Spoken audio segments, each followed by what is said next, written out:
own questions. How do we justify and explain that we're going to, that it makes sense to intensify and build high buildings around railway stations going west and not going east? Because I would have thought Newmarket, which is already surrounded by multi-storey buildings, and Ellerslie were ideal places to do that. It's all to reach the minimum intensification requirements set by the government. Arnold, welcome back. The future of Auckland's housing intensification is just being voted on by the council, with 2 options going to consultation.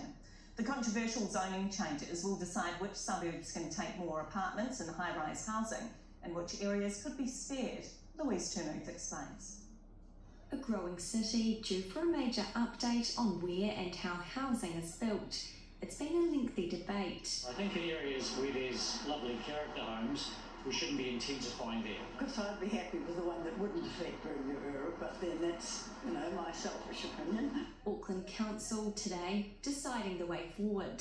Of 4 plans put forward, staff prefer option B, allowing 10 to 15-storey apartments near train stations and 6 storeys near busy bus corridors within 10 kilometres of the city, creating up to 1.7 million homes. Also on the table is option A, delivering fewer dwellings.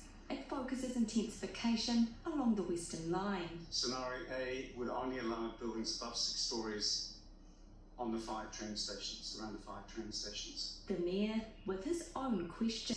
It was originally 2 million new homes. That was rolled back to 1.6 million, then to 1.4 million. When I talk to Aucklanders and talk to many people, they say train stations, busways, town centres, the CBD, grow in the areas where we've built the infrastructure. This expert says restricting growth to certain areas in both plans doesn't utilise things like the Northwestern Busway. So places like Takapuna and Albany and everything in between would kind of lose out on the potential for growth. Before council makes an official vote, local boards in Mana Whenua will submit their feedback. Then members of the public will be able to have their say next month. And I think anyone who lives there probably doesn't want to see their area intensified. But it's inevitable for some suburbs, with building to begin in a year's time.